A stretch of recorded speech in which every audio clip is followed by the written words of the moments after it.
Admiral Kithrick stood at the observation deck of their crystalline flagship, the Eternal Clarity, as it approached Earth's orbital station.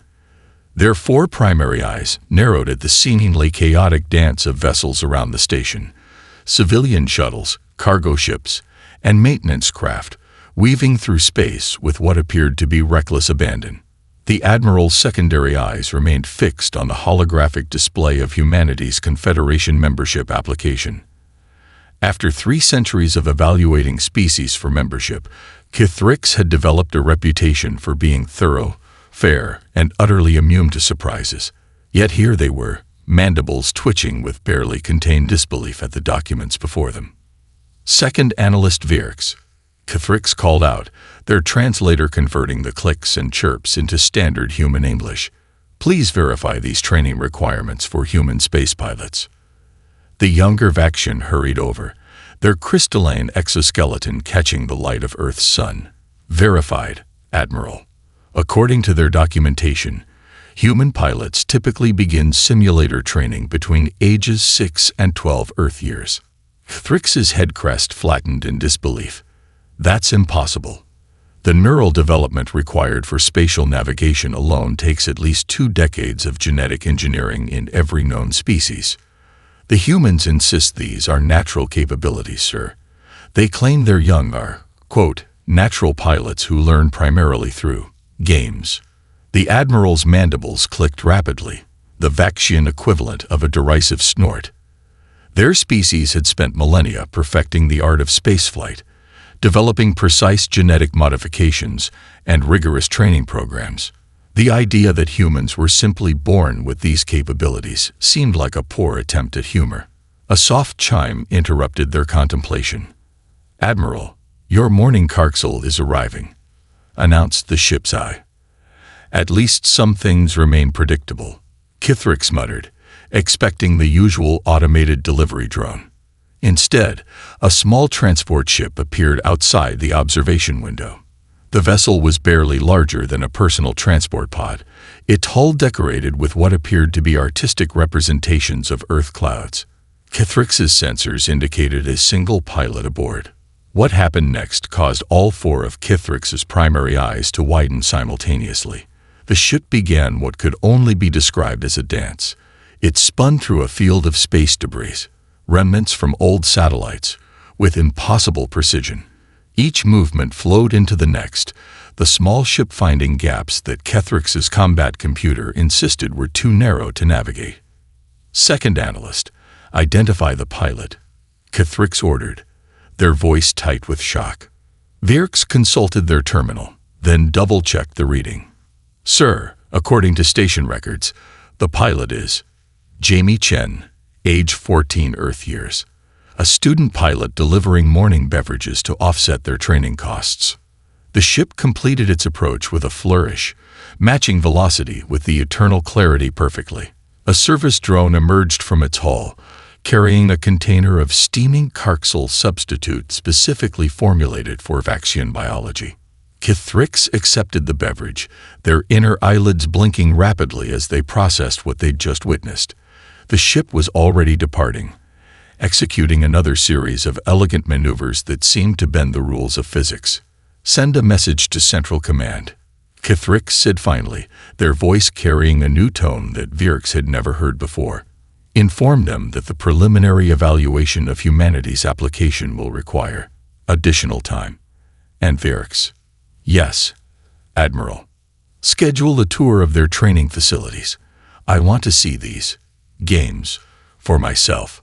As Earth's sun rose over the orbital station's horizon, casting long shadows through the observation deck, Kithrick realized that for the first time in 3 centuries of evaluations, they were about to file a report that began with the words, "I may have been mistaken." The Sacramento Learning Center looked nothing like any educational facility Admiral Kithrick had ever evaluated.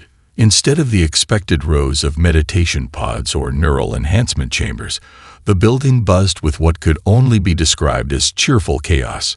Children of various ages moved freely between rooms, their laughter echoing through corridors decorated with colorful artwork. "I apologize for the noise, Admiral," Director Rodriguez said, leading the small delegation through the facility. We find that children learn better when they're comfortable. Thrix's neural sensors were working overtime, trying to process the cacophony of activity. Their species taught their young in perfect silence, believing that any distraction would impede the careful transfer of knowledge. Yet these human children seemed to be learning in the midst of what appeared to be complete disorder. The delegation paused at a room labeled Digital Engineering Lab. Through the transparent wall, Thrix observed 20 young humans engaged with holographic interfaces. Their attention was drawn to one child in particular, a small female with dark hair pulled into untidy pigtails, sitting cross-legged in her chair in a way that made the Confederation observers wince. "That's Sarah Chen," Rodriguez explained. "She's 8, currently top of her class in spatial engineering." Thrix's secondary eyes tracked the data streaming across their personal display. "Chen, any relation to the young pilot from this morning?" "Jamie's her older brother," Rodriguez confirmed with a smile. "The whole family has a knack for spatial dynamics." Thrix moved closer to the window, their neural sensors focusing on Sarah's brain activity. The patterns they detected caused their head crest to rise in surprise. "This can't be correct. She's performing multi-dimensional calculations that would challenge our most advanced computers." Sarah's tongue stuck out slightly as she manipulated the holographic blocks in front of her, building what appeared to be an elaborate structure. Her fingers moved with practiced precision, each block sliding perfectly into place. "What training program is she using?" Second Analyst Virx inquired, their crystalline form reflecting the room's soft light. Director Rodriguez seemed to suppress a small smile. "That's Minecraft. It's a game." The word caused a ripple of disapproval among the Confederation observers. Thrix raised a hand to silence their murmurs, continuing to study Sarah's brain patterns. "Explain." "Children use it to build virtually anything they can imagine," Rodriguez said. "It teaches spatial awareness, resource management, basic physics, and creative problem-solving. But mostly, they just think it's fun." As if to emphasize the point, Sarah let out a delighted laugh as she completed a complex mechanism within her structure. Thrix's sensors detected a surge of pleasure chemicals in her brain, accompanied by another burst of complex mathematical calculations. "Watch this part," Rodriguez suggested. Sarah activated her creation, a sophisticated automated sorting system that began processing various materials with remarkable efficiency. The design showed an intuitive understanding of logistics that Thrix had seen in senior engineers on advanced worlds. "How long did it take to teach her these principles?" Thrix asked, their voice carrying a note of genuine curiosity that made Virx's head crystals vibrate in surprise. "Teach her," Rodriguez chuckled. "She figured it out on her own. She and her friends compete to see who can build the most efficient systems. They share designs, collaborate on bigger projects, even write their own code modifications." Thrix's mandibles clicked rapidly as they processed this information. Their species spent decades carefully programming such knowledge into their young. Yet these human children were essentially teaching themselves and enjoying the process. Sarah looked up then, finally noticing her audience.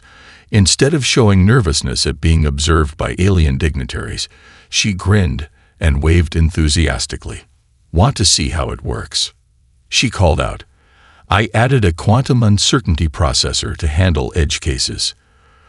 For the second time in as many days, Admiral Thrix found themselves at a loss for words. They looked at their delegation, then back at the eager child. After a moment's consideration, they did something unprecedented in their 3 centuries of evaluation missions.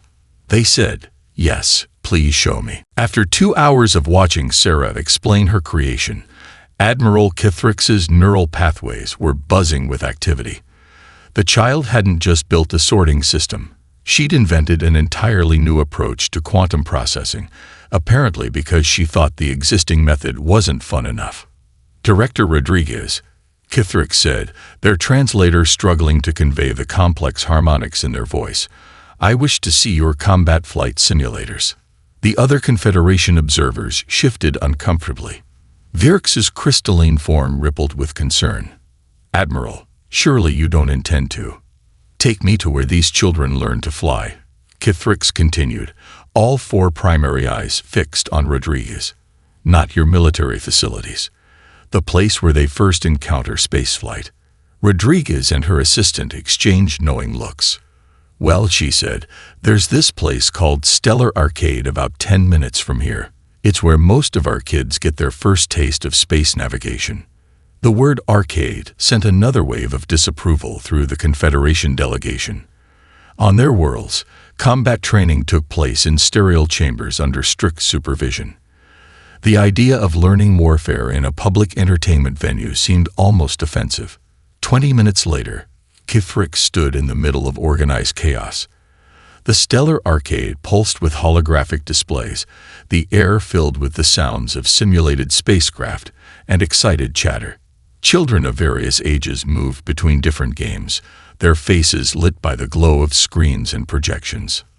"This is where it begins," Kithrix asked, their sensors overwhelmed by the input. "Watch," Rodriguez suggested, gesturing to a nearby simulator pod.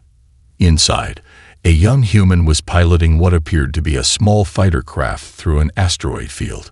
Kithrix's combat computer automatically analyzed the flight pattern, sending warning signals about the impossibility of several maneuvers. Yet the child executed them flawlessly, laughing as they wove between rocks that their ship shouldn't have been able to navigate. Standard neural patterns during complex spatial navigation indicate intense concentration and stress, Kithrix observed, their sensors focused on the pilot. This child's readings show pleasure, excitement. They're enjoying the challenge. That's kind of the point. A new voice joined them. Kithrix turned to find Sarah Chen, still wearing her school uniform, bouncing excitedly on her toes. The harder it gets, the more fun it is. Before anyone could stop her, Sarah darted to an adjacent simulator pod. "Watch this. Jamie taught me a new trick." The Confederation observers nearly short-circuited their neural implants as they watched an 8-year-old climb into a combat simulator. Virx began composing a formal protest, but Kithrix raised a hand for silence.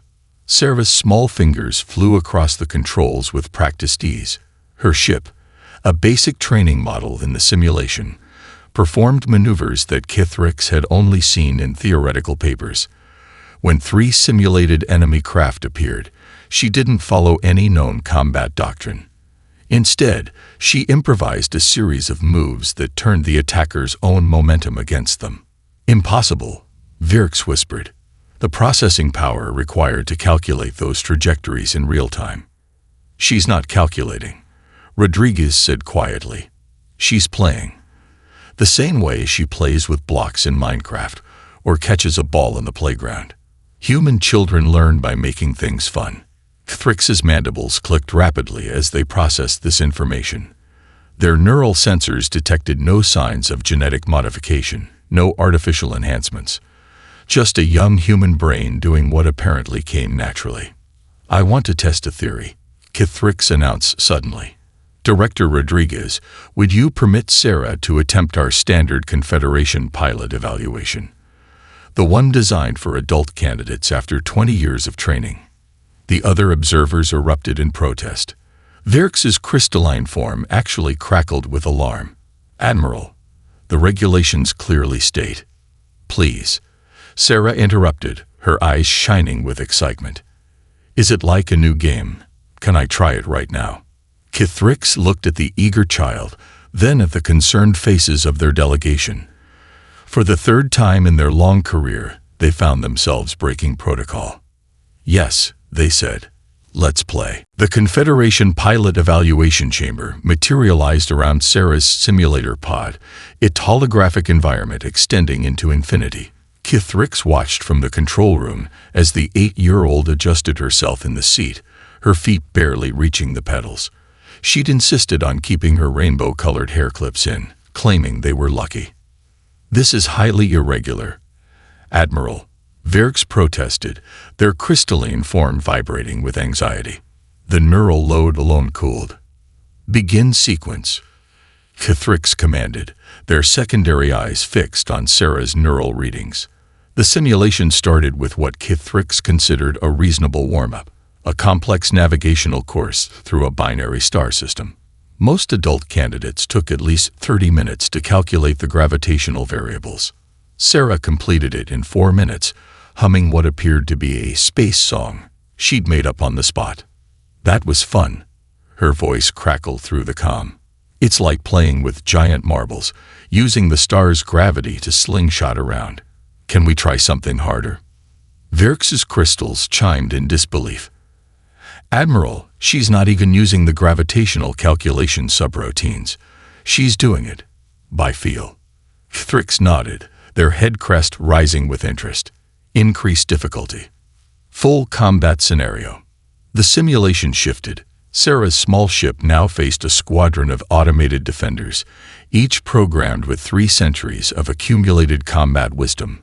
The space around her filled with asteroids, electromagnetic disturbances, and gravitational anomalies. What happened next would be analyzed by Confederation experts for decades. Sarah treated the entire deadly serious combat simulation like an elaborate game of tag. Her ship danced through space in ways that defied conventional physics, using the very obstacles meant to hinder her as tools and weapons. She turned asteroid fields into cover, electromagnetic storms into stealth systems, and gravity wells into acceleration lanes. "Look," she called out excitedly, using a maneuver that caused 3 pursuit ships to crash into each other. "I learned it from playing bubble soccer in Zero with Jamie." Director Rodriguez leaned closer to Kithrix. "You understand now, don't you? Why we let them play?" Kithrix's neural sensors were recording everything, trying to make sense of the patterns. "She's not following any known combat doctrine. These maneuvers aren't in any training manual." "Exactly," Rodriguez smiled. "We don't teach them what to think. We teach them how to think. Or rather, we let them teach themselves through play." In the simulation, Sarah had just discovered that her ship's energy systems could be manually overridden. Instead of seeing this as an emergency protocol, she treated it as a new game mechanic, finding ways to pulse her engines that created unpredictable flight patterns.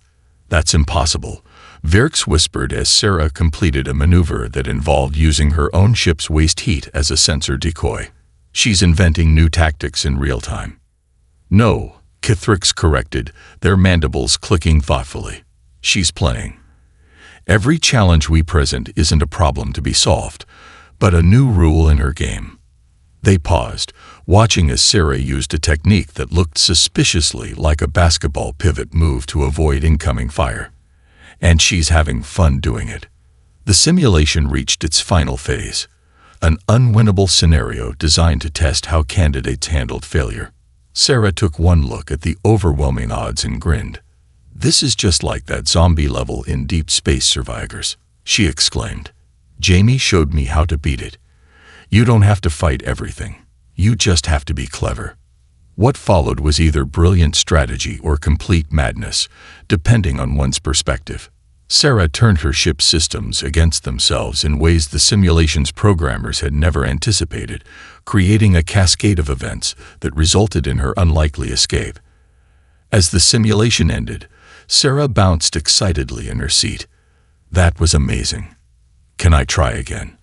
I bet I can beat my score if..." She stopped, noticing the complete silence in the control room. Even Kithrix's mandibles had stilled in astonishment. Did I do something wrong?" Sarah asked, suddenly uncertain. Kithrix looked at the data readings, then at the small human who had just rewritten 3 centuries of combat doctrine while treating it as an entertaining diversion. "No, Sarah," they said finally. "You did something new." After Sarah's remarkable performance, Admiral Kithrix spent the next 3 days observing human children in their natural environments. They stood at the edge of a playground, their neural sensors working overtime to process the organized chaos before them. "Admiral," Verx approached cautiously, "the Confederation Council is demanding an update on our evaluation." Thrix's secondary eyes remained fixed on a group of children playing a simple game with a red rubber ball. Tell them we're conducting crucial research. Look at this, Virx. What do you see? Virx's crystalline form shifted uncertainly. Inefficient physical activity, a waste of valuable learning time. Watch closer, Kithrix commanded. The small one with the ball tracked their neural patterns. The child in question was maybe 6 years old, preparing to throw the ball at a painted target on the wall. Kithrix's sensors highlighted complex calculations happening in the young brain. Velocity, wind resistance, arc of trajectory, muscle tension required. They're performing advanced physics calculations, Virx observed with surprise. No, Kithrix corrected. They're playing catch. The calculations are instinctive, natural. Their head crest rose with excitement. And when they miss, they adjust, learn, and try again. No formal instruction required. Moving through the playground, Thrix documented everything. Children on swings were experimenting with momentum and pendulum mechanics. A group playing hopscotch demonstrated remarkable spatial awareness and kinetic control. Even the youngest ones, building sandcastles, showed an intuitive grasp of structural engineering. It's everywhere, Kithrix muttered, their mandibles clicking rapidly as they processed each new observation. Every game, every playful interaction. They're all training exercises disguised as entertainment. Their investigation led them to a local sports field where teenagers were engaged in a basketball game. Kithrix's combat computer automatically analyzed their movements, recognizing patterns similar to space combat maneuvers. Predictive targeting, three-dimensional spatial awareness, team coordination. Sarah's zeroed bubble soccer, they remembered. It wasn't just an amusing anecdote. They're taking these ground-based skills and naturally adapting them to space environments. A visit to the local science museum provided another revelation. Young humans raced from exhibit to exhibit, treating complex scientific principles as entertaining puzzles to be solved. They didn't memorize gravitational equations. They felt them through interactive displays. They didn't study molecular biology. They played with giant DNA building blocks. Even their historical education is gamified, Kithrix noted, watching children engage in historical reenactments. They're not just learning dates and facts. They're experiencing the emotional context, developing empathy and understanding through play. The pattern continued at a local gaming center. Kithrix observed as children navigated virtual worlds, each game secretly teaching vital skills. Resource management in strategy games, physics in racing simulators, problem-solving in puzzles, team coordination in multiplayer scenarios. Admiral, Virx interrupted their observations. I've been analyzing the data. There's something unusual about their neural development. Kithrix turned all four primary eyes to their analyst. Explain. Their brains, they're literally wired for learning through play. The pleasure centers are directly connected to their problem-solving circuits. The more challenging the puzzle, the more enjoyment they receive from solving it. An evolutionary advantage, Kithrix mused. While other species developed specialized training programs, humans evolved to learn inherently through play. Every game is a lesson. Every playground is a training ground. They watched as a group of children invented a new game on the spot, creating and modifying rules as they went along. Their neural patterns showed peaks of activity in both creative and analytical regions. We've been approaching this all wrong, Kithrix said finally. We thought their games were a primitive substitute for proper training. But these aren't games disguised as training exercises. They're training exercises disguised as games. Virx's crystals chimed softly. The Confederation Council won't like this conclusion. No, Kithrix agreed, their mandibles forming what might have been a smile. But they're going to have to learn to play along. The Confederation Science Council chamber fell silent as Admiral Kithrix's preliminary report floated in holographic form above the central podium. 300 of the galaxy's most renowned developmental experts stared at the data with expressions ranging from disbelief to outrage. "This is preposterous," declared Chief Scientist HFY, their crystalline form practically vibrating with indignation. "You're suggesting that humans have achieved in mere play what took us millennia of careful genetic engineering to accomplish." Thrix stood calmly, all four primary eyes scanning the chamber. "I'm not suggesting it. I'm proving it." With a gesture, they brought up neural scan comparisons.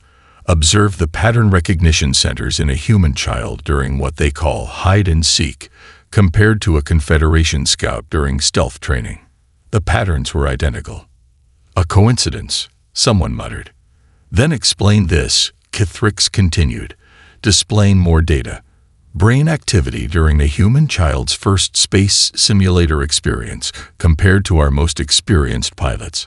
The human shows greater neural plasticity, more creative problem solving, and, most importantly, significantly less stress." Virk stepped forward with the next set of data. "We've documented over 300 games that directly correlate to advanced skills. Something as simple as TAG develops spatial awareness, predictive modeling, and strategic thinking. Their video games are essentially combat simulators that children use for entertainment. But how?" HFY demanded.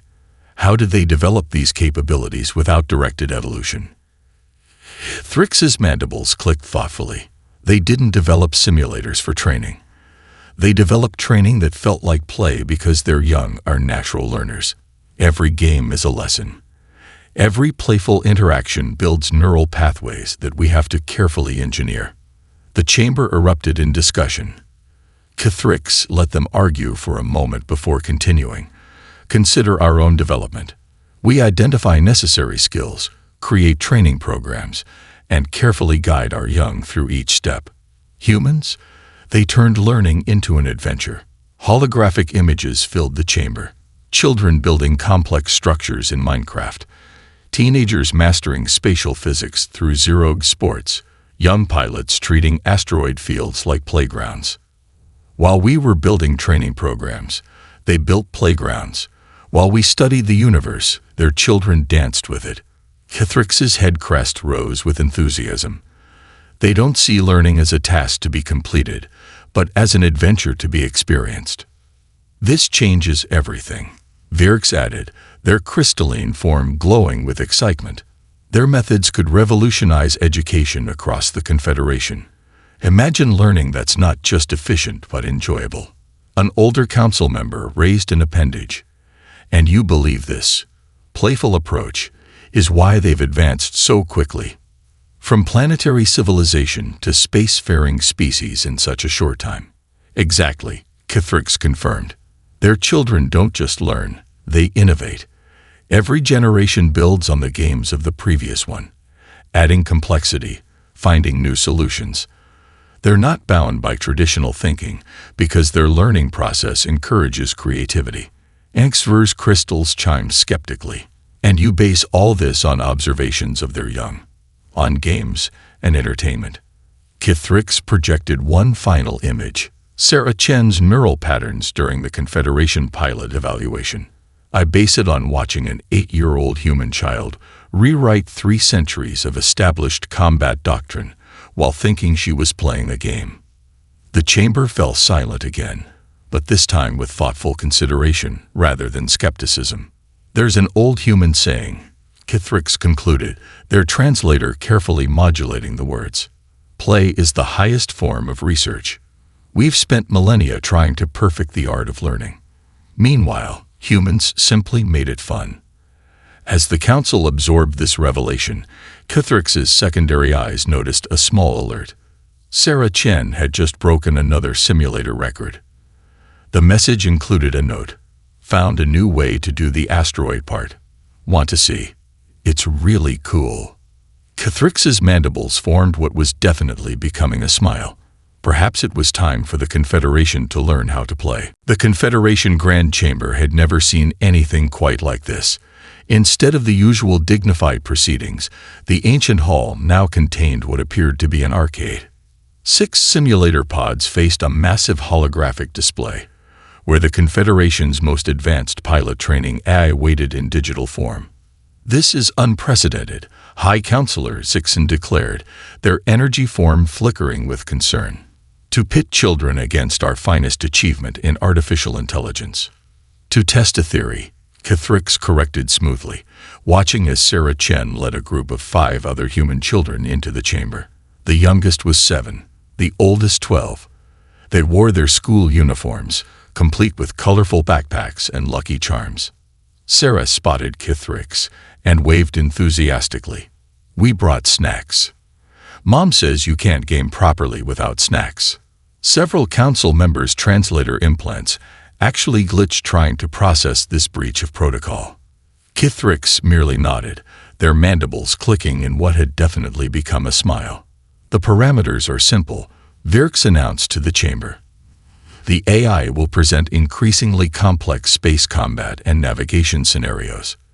Both it and the human team must not only complete each challenge but innovate new solutions.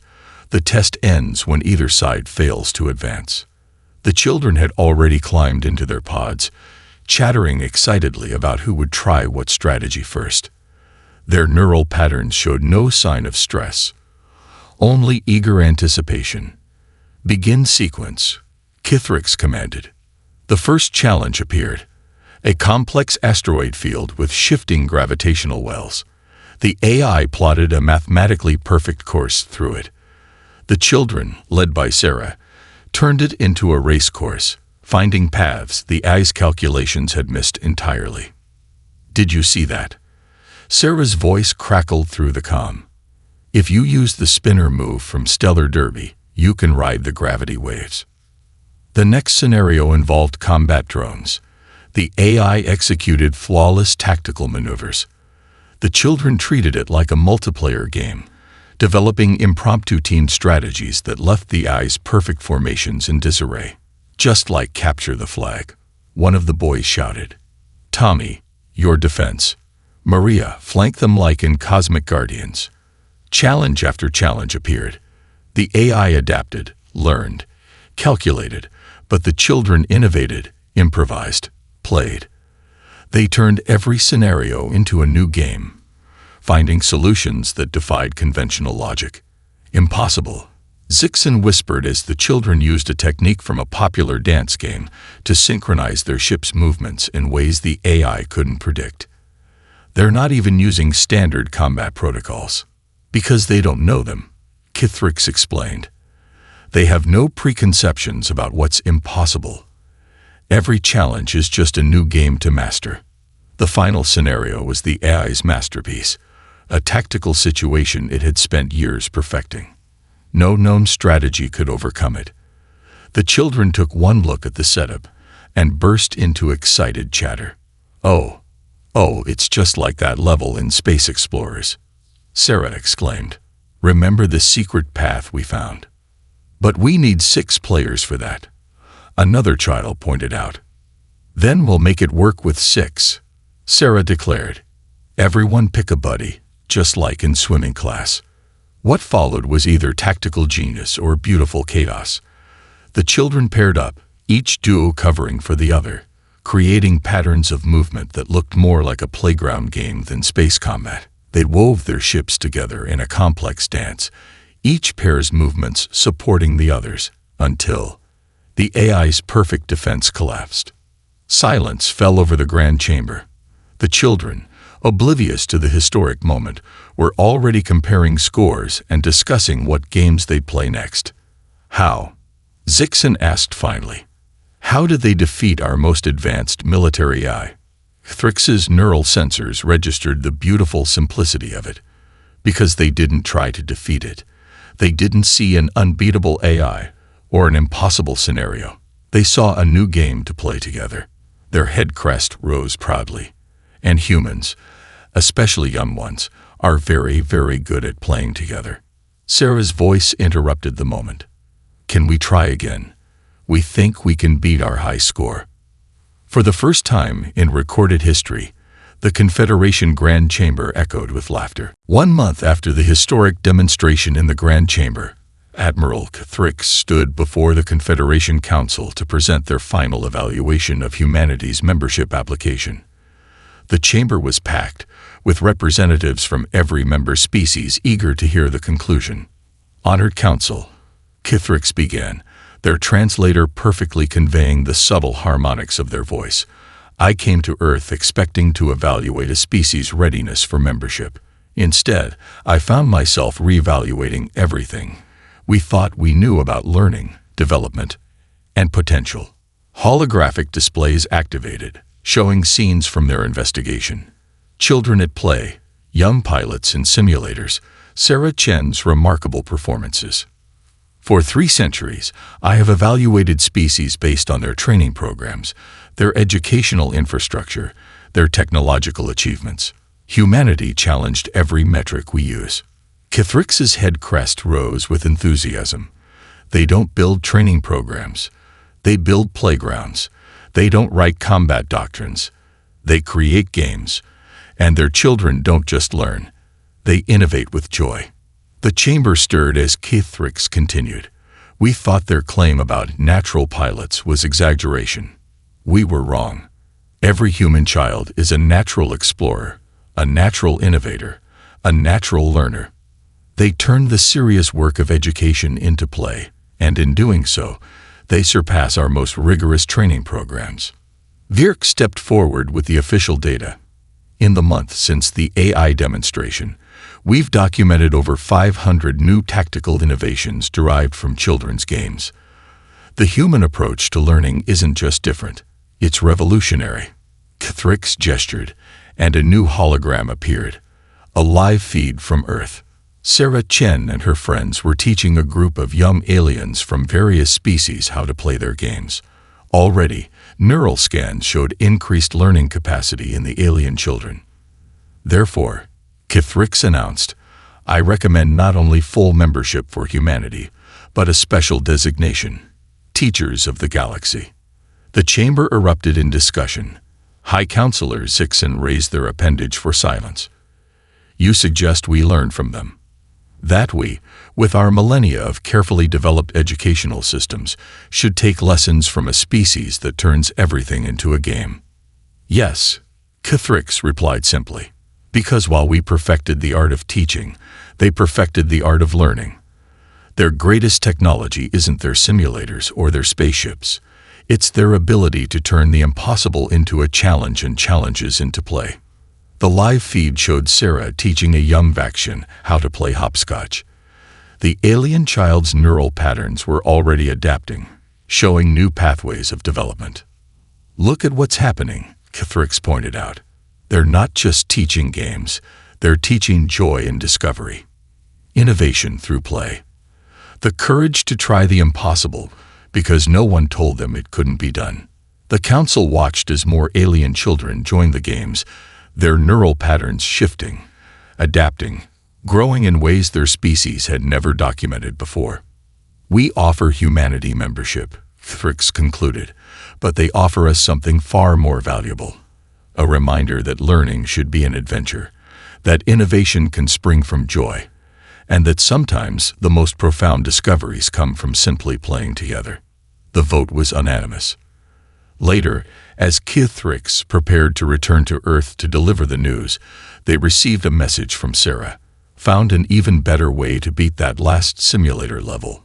Want to play? We saved you a spot. Cathrix's mandibles clicked in amusement as they composed their reply.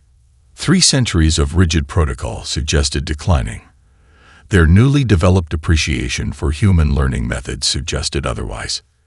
Yes, they typed. Please teach me. As their ship entered Earth orbit, Cathrix reflected on how much had changed. They had come to evaluate humanity's readiness to join the galactic community.